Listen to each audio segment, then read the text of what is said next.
Hello ladies and gentlemen, boys and girls. Today I'm going to teach you how to get the Spitfire in Survive Area 51 on Roblox. There's 3 guns that are required for this: the Sheriff's Revolver, Vulcan, and the Hex Splitter.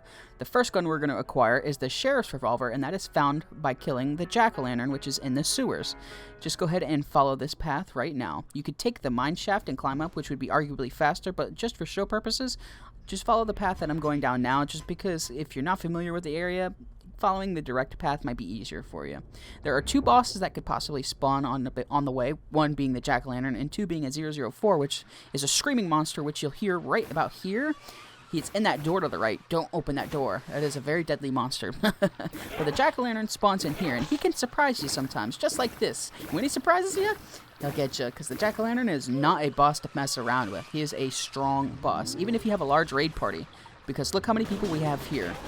I think we have 7 or something like that, 8, and watch, he just goes in on everybody, even me hiding in the tunnel. He's a strong boss, but once you take him out and get that final blow on him, he will drop that pad for the Sheriff's Revolver.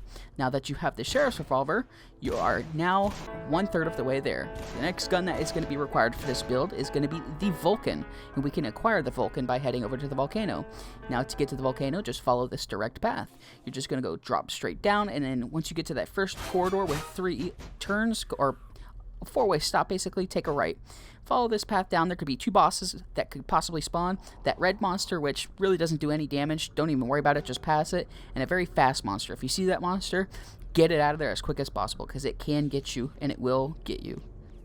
Now once you're through with the lava things, take out these little noodle arms. I think they're called hydras, but we're going to call them noodles. Clear your path all the way over here. Go onto the left side ledge to give yourself more leverage on hopping over. Once you're here, make it this jump to this rock here, and then take out the golem, because you want him to spawn for a good jump. He was too far back there. So for this jump, I make it, but when you get to the truss, don't have your weapon equipped like I did, because as you see, my character didn't latch on. Now that we're back in the craftables room, the only gun we're going to need left after acquiring the Vulcan right here is the Hex Splitter. The Hex Splitter is very easy to acquire. All you're going to need is a pickaxe, which you can get it just by being in the game. I don't even think you need to have that much time. But you're just going to run down here, drop down the hole, and there's a button for the mine shaft. Go over that, and then look, yep, you could get a free pickaxe, but I've been in here for 30 minutes, so I'm going to grab the 30-minute pickaxe, climb this truss all the way to the top, take out anything that might be in your way, whether it be zombies or whatever, climb up the staircase all the way up to prison, and once you are at prison, it's a pretty straight shot. Just climb up this truss that's right here, hop over any zombies or anything that's in the way, open this door, try to close it in before you get any zombies. Luckily I closed it before the brute got in, which that would have been bad if the brute got in, but make sure you get rid of any zombies. There's someone here helping me already, which is pretty nice, but grab that pickaxe that we just grabbed and hack away at this toilet. You'll know you're in the right one if it has that little pickaxe symbol above. And once you break it, it breaks through the floor, and now you just hop on in, and now you have yourself the Hex Splitter. It's a pretty cool looking gun, pretty good fire rate.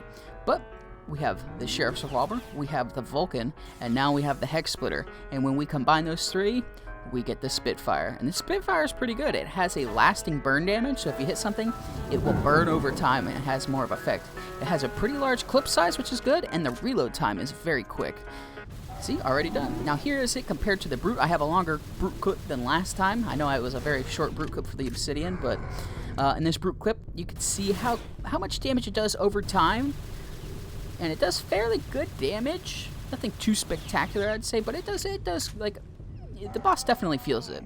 One little side note is pretty funny is you can see how many people just get decimated by this brute here, just not paying attention or taking the brute for just a simple mob when he is not a simple mob. We've been primarily doing most of the damage to the brute, and you can see how much his health has been chunked. It's a pretty decent weapon.